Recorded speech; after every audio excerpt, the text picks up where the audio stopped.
प्यारे बच्चों, स्वागत है आप सभी को हमारे online platform Dwivedi coaching centre पर। बच्चों, जैसा कि कल आप लोगों का क्लास 8th का राष्ट्रीय प्रतिभा खोज परीक्षा है, उसी को देखते हुए मैं उससे संबंधित मॉडल पेपर का एक वीडियो आपके सामने अपलोड कर रहा हूं। बच्चों, यह परीक्षा दो भागों में होती है। पहले भाग में आपके 90 प्रश्न रीजनिंग, तर्क शक्ति, रागा के होंगे और दूसरे 90 प्रश्न में आपका 20 नंबर का मैथ होगा, 35 नंबर का 35 क्वेश्चन होंगे सामाजिक विज्ञान के और 35 होंगे आपके विज्ञान के। तो चलिए बच्चों, देखते हैं हम लोग। मैंने क्वेश्चन को पहले से इसलिए लिख रखा है कि वीडियो ज्यादा लंबा न बने। आइए ध्यान से देखते हैं। तो सामाजिक विज्ञान के टोटल बच्चों कुल मिलाकर 35 क्वेश्चन होते हैं। आइए पहला क्वेश्चन देखते हैं। पहला क्वेश्चन कह रहा है सिंधु घाटी की सभ्यता थी। सिंधु घाटी की सभ्यता कैसी थी? तो बच्चों, जो सिंधु घाटी की सभ्यता थी वह नगरीय सभ्यता थी। दूसरा क्वेश्चन देखिएगा, गौतम बुद्ध का जन्म कहाँ हुआ था? तो बच्चों, गौतम बुद्ध का जन्म लुम्बिनी नेपाल में हुआ था।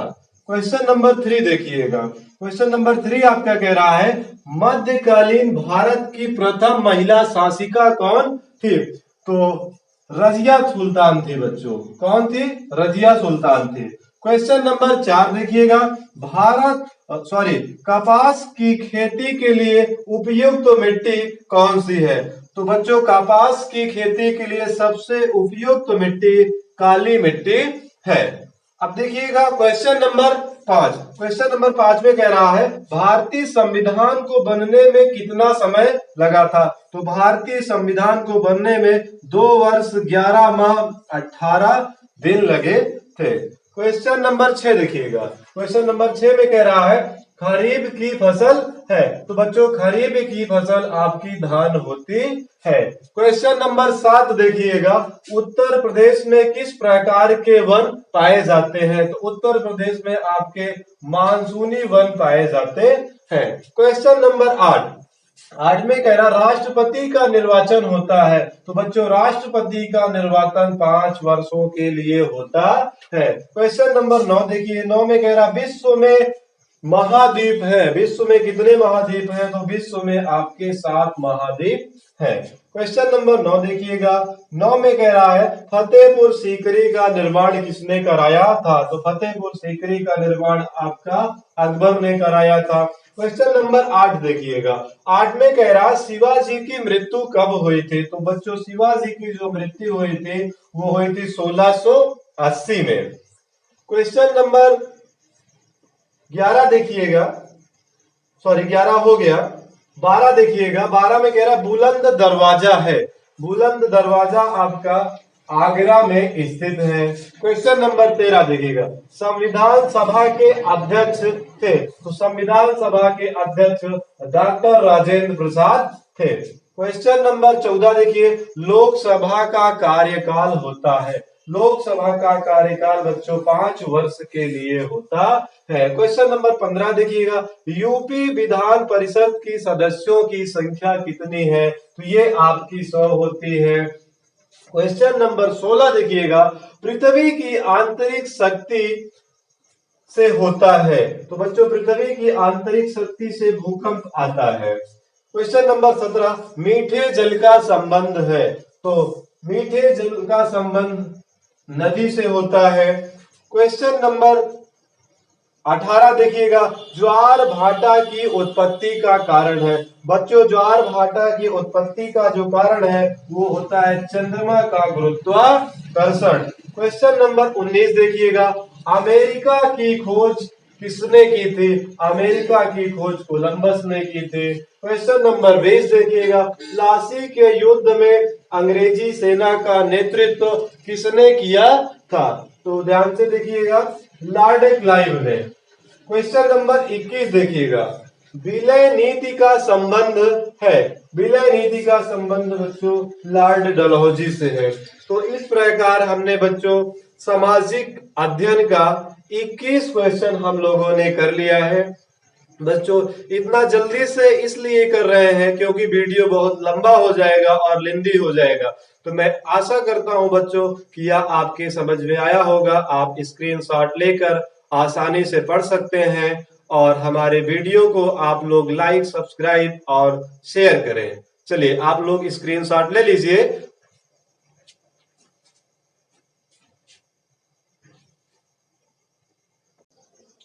चलिए बच्चों अब आगे देखिएगा। क्वेश्चन नंबर 22 में कह रहा है रेगुलेटिंग एक्ट कब बना। रेगुलेटिंग एक्ट आपका 1773 में बना। पहली रेल कब चली? 1853 ईस्वी में चली थी। पाकिस्तान जाने के लिए उपयुक्त बंदरगाह है, तो आपका उपयुक्त बंदरगाह कांडला है। ब्रह्म समाज की स्थापना किसने की थी? राजा राम मोहन राय ने। वंदे मातरम के रचयिता कौन है? बंकिम चंद्र चटर्जी। फॉरवर्ड ब्लॉक का संबंध किससे है? सुभाष चंद्र बोस से। आगे देखिएगा, संचार का साधन नहीं है, हेलीकॉप्टर।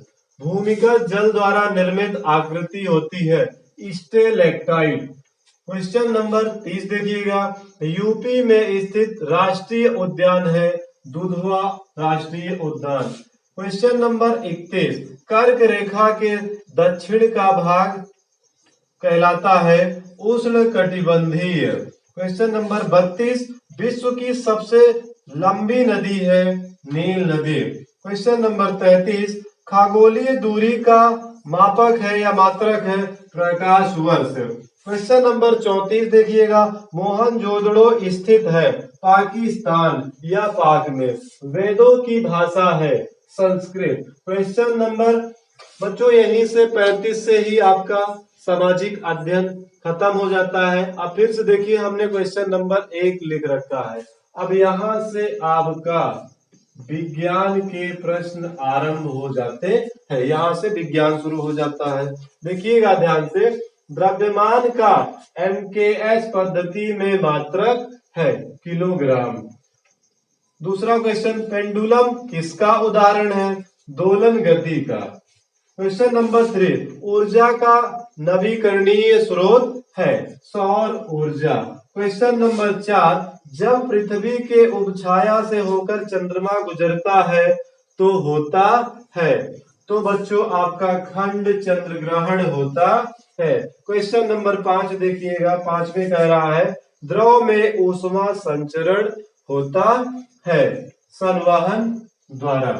क्वेश्चन नंबर 6 देखिएगा, 500 मीटर की ऊंचाई पर उड़ते हुए हवाई जहाज में होती है स्थितिज एवं गतिज ऊर्जा दोनों होती है। क्वेश्चन नंबर 7 देखिएगा, दाब का मात्रक है, दाब का मात्रक बच्चों न्यूटन प्रति मीटर स्क्वायर होता है। प्यारे बच्चों, मैं आशा करता हूं कि आप सभी लोगों को अच्छे से समझ में आ रहा होगा। बच्चों मैं इतनी मेहनत से आपके लिए वीडियो तैयार करता हूं, लेकिन फिर भी आप लोग लाइक सब्सक्राइब करने में बहुत ही कंजूसी करते हैं। बच्चे आपसे रिक्वेस्ट है कि आप लाइक, सब्सक्राइब और शेयर करें। मैं पूरा प्रयास करता हूं कि वीडियो त्रुटि रहित रहे, लेकिन फिर भी यदि कोई त्रुटि रह जाती है तो आप हमें कमेंट करके बता सकते हैं। आप स्क्रीनशॉट ले लीजिए। नंबर 8 देखिएगा, अवतल दर्पण से आभासी सीधा व बड़ा प्रतिबिंब प्राप्त करने के लिए वस्तु की स्थिति क्या होनी चाहिए? ध्रुव व मुख्य फोकस के बीच। क्वेश्चन नंबर 9 देखिएगा, 9 में कह रहा है घर्षण द्वारा आवेशित नहीं किया जा सकता है लकड़ी के टुकड़े को। क्वेश्चन नंबर 10, मानव नेत्र में प्रतिबिंब कहां पर बनता है? रेटिना पर बनता है। क्वेश्चन नंबर 11, अचुंबकीय पदार्थ है सोना। कमरे में स्थित कंप्यूटर नेटवर्क को कहते हैं लैन। और बच्चों लैन का फुल फॉर्म होता है लोकल एरिया नेटवर्क। बिजली के सामान में उपयोग होने वाला प्लास्टिक है बैकेलाइट। क्वेश्चन नंबर 14 देखिएगा, सूचक नहीं है एंडासिड। क्वेश्चन नंबर 15, अक्रिय गैस नहीं है नाइट्रोजन। 16, बल्ब का तंतु बना होता है टंगस्टन। क्वेश्चन नंबर 17, एल्यूमिनियम को क्षरण से बचाने के लिए प्रयोग किया जाता है। एल्यूमिनियम ऑक्साइड का पेंट करते हैं। 18 देखिए, विद्युत वाहक बल का मात्रक होता है वोल्ट। 19 देखिएगा, परिवर्ती संयोजकता प्रदर्शित करता है बच्चों आयरन Fe। क्वेश्चन नंबर 20, हीरा है। हीरा आपका एक प्रकार का तत्व है। फोटो फिल्म के निर्माण में प्रयुक्त होता है सेलुलोज एसीटेट। क्वेश्चन नंबर 22, तरल सोना किसे कहते हैं? तरल सोना बच्चों पेट्रोलियम को कहते हैं, क्योंकि यह बहुत ही महंग है। ठीक है, तरल सोना आपका पेट्रोलियम होता है। चलिए बच्चों, अब हम लोग मैथ का क्वेश्चन सॉल्व करते हैं। बच्चों, मैथ के कुल 20 प्रश्न आते हैं। देखिएगा, पहला प्रश्न है हमारे पास। पहला प्रश्न है, कह रहा संयुक्त भिन्न 2 सही 14/25, 2 सही 14/25 का धनात्मक वर्गमूल होगा।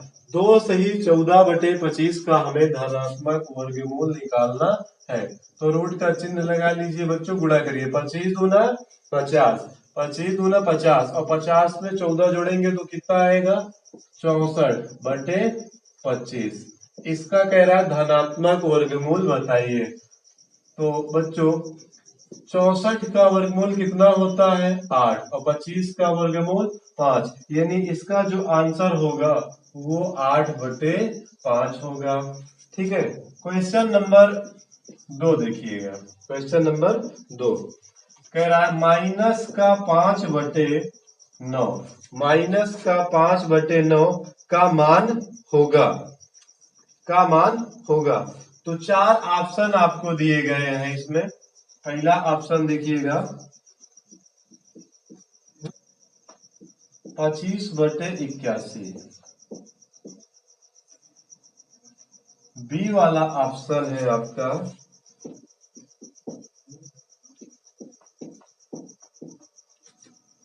Option C 125/729। ऑप्शन डी देखिएगा माइनस का 125/729।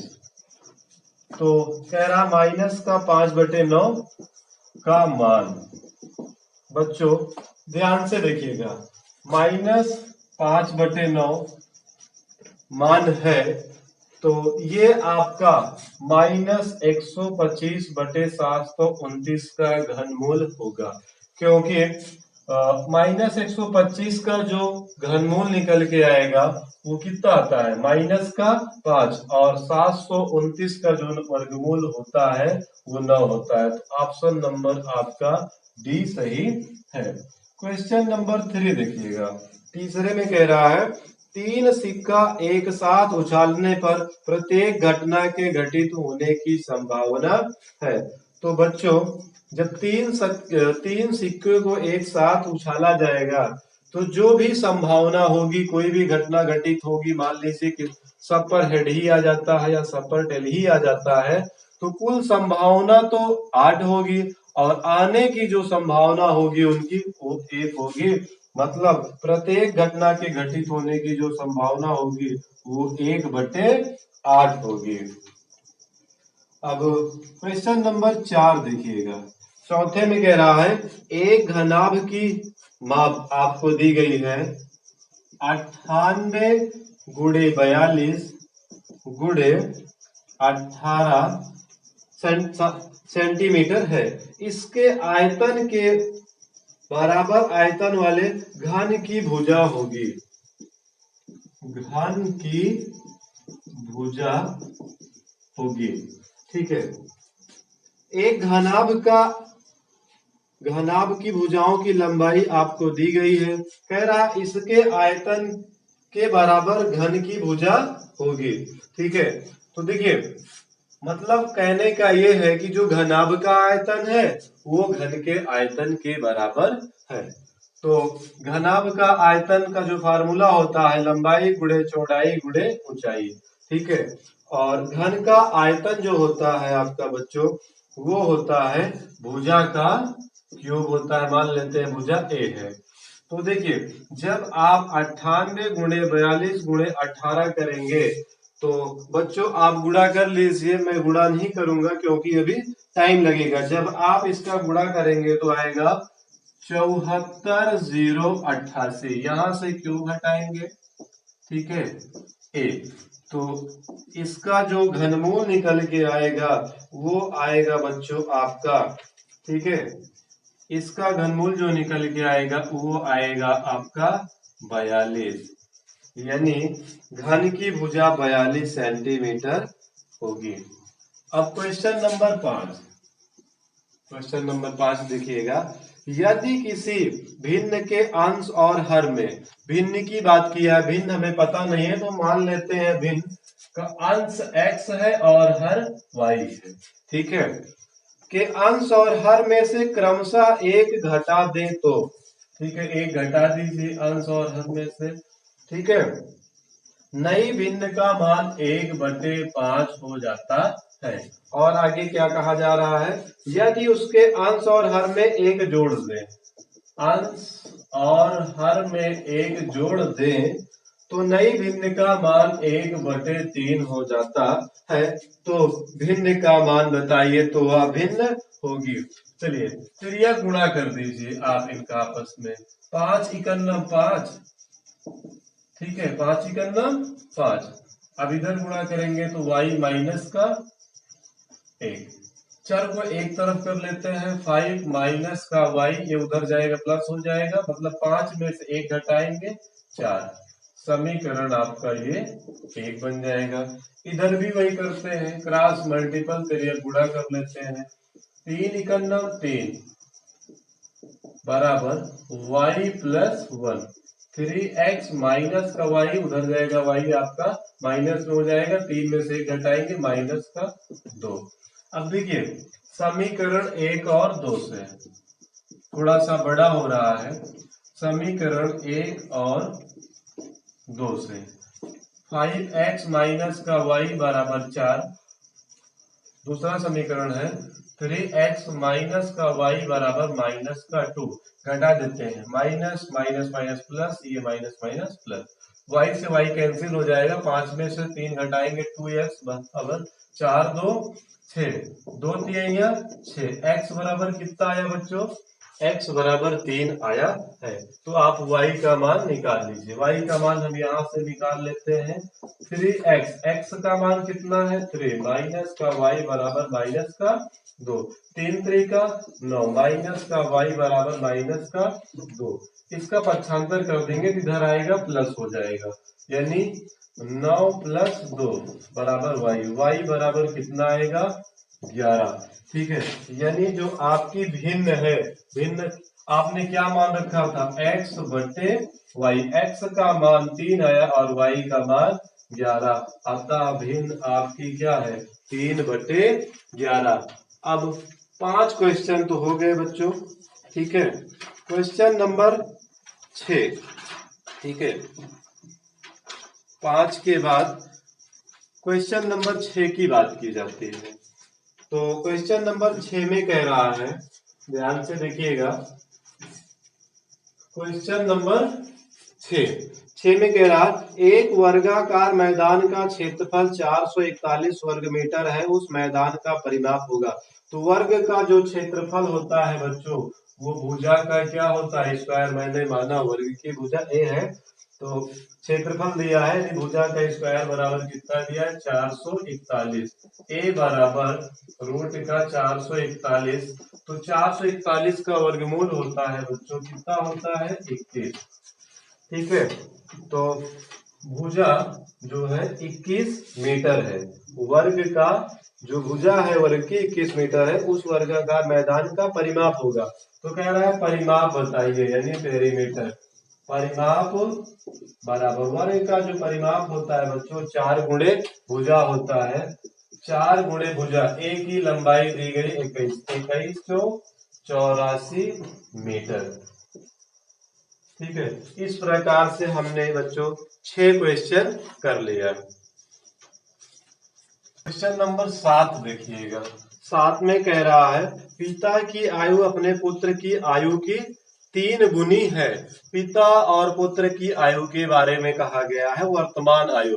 चलिए, तो मालूम नहीं है तो हम मान लेते हैं पिता की आयु, इधर लिख लेते हैं फादर, और पुत्र को सन, एस लिख लेते हैं।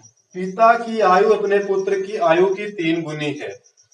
तो पुत्र की आयु मान लेते हैं हम x है, पुत्र की आयु x मान लेते हैं, तो पिता की आयु कितनी हो जाएगी? पिता की आयु पुत्र की आयु की 3 गुनी है, यानी 3x हो जाएगी। 12 वर्ष बाद, चलिए 12 वर्ष बाद बच्चों, 12 वर्ष बाद दोनों की आयु प्लस हो जाएगी। तो पिता की आयु क्या हो जाएगी? इधर फादर की 3x प्लस का 12, और इधर आपका पुत्र की, ठीक है, x प्लस 12 हो जाएगी। 12 वर्ष बाद पिता अपने पुत्र की आयु का, पिता की आयु क्या है 12 वर्ष बाद? 3x प्लस 12 बराबर पुत्र की आयु का 2 गुना। पुत्र की आयु क्या है? x प्लस 12 का 2 गुना हो जाएगा। दोनों की वर्तमान आयु होगी, दोनों की वर्तमान आयु बताना है। चलिए हल कर लेते हैं इस समीकरण को। 3x प्लस 12 2 से गुणा करिए, 2 एकम 2 और 2 बराबर में होता है 24।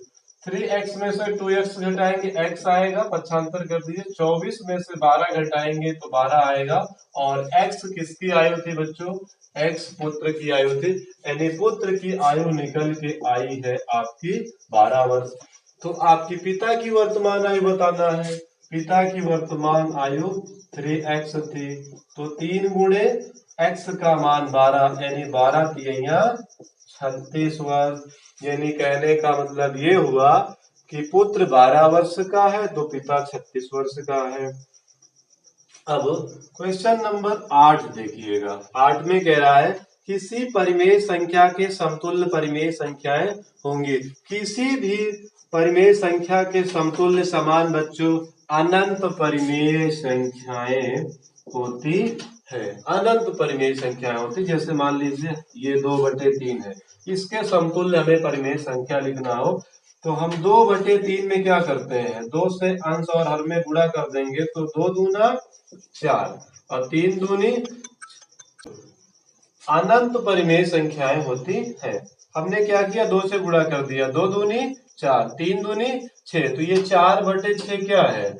2/3 के समतुल्य परिमेय संख्या है। और यही नहीं, आप गुणा करते रहिए, इसे अनंत परिमेय संख्याएं आती रहेंगी। ठीक है, चलिए 8 हो गया ना। क्वेश्चन नंबर 9 देखिएगा। 400 रुपए का 10% वार्षिक ब्याज की दर से 2 वर्ष का चक्रवृद्धि ब्याज पूछ रहा है। तो P बराबर आपको दिया है 400 रुपए और R बराबर दिया है 10%, समय दिया है N बराबर 2 वर्ष, चक्रवृद्धि ब्याज आपसे CI पूछा जा रहा है। तो फार्मूला क्या होता है बच्चों? A बराबर चक्रवृद्धि मिश्रण बराबर, सही है, A बराबर P 1 प्लस R बाई 100 की घात N। ठीक है, P का मान कितना है? 401 प्लस R का मान है आपका 10 बटे का 100, N समय का मान है 2। चलिए ध्यान से देखिएगा, 0 से 0 आपका कट जाएगा, कैंसिल हो जाएगा। 400, 10 एकम 10, 1 11, ठीक है, स्क्वायर है तो क्या करेंगे? 11/10 गुणे 11/10, 2 0 से 2 0 कट जाएगा। तो इधर क्या बचा? 4 गुणे 11, 11 में 121, 4 एकम 4, 4 गुणे 8, 4 एकम 4। यानी जो ए का मान निकल के आया है वो 484 रुपए आया है मिश्र धन, और आपसे चक्रवृद्धि ब्याज पूछा जा रहा है बच्चों। तो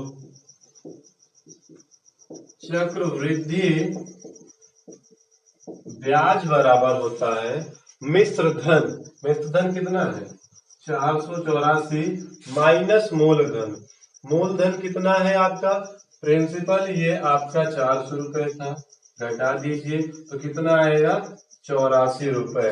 यानी जो आपका चक्रवृद्धि ब्याज था वो 84 रुपए था।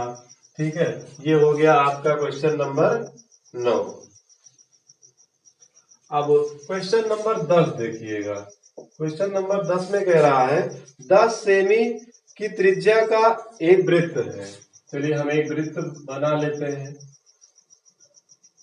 इसकी त्रिज्या जो है वो 10 सेंटीमीटर की है। 10 सेमी की त्रिज्या का एक वृत्त। इस वृत्त की एक जीवा केंद्र से 8 सेंटीमीटर की दूरी पर है। जीवा केंद्र से 8 सेंटीमीटर की दूरी पर है।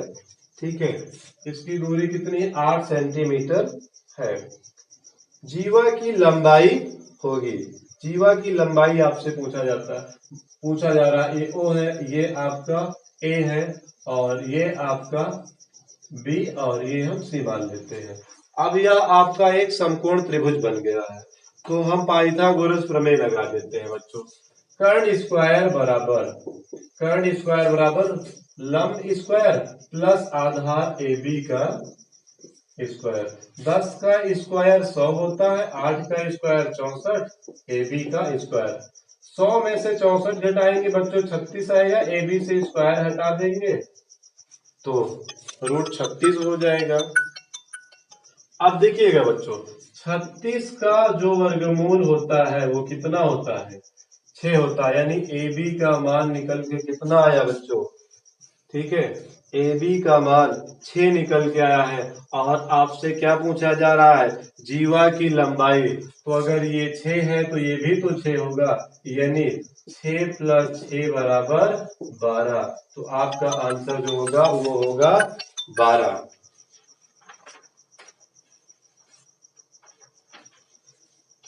अब एक और क्वेश्चन देखिएगा।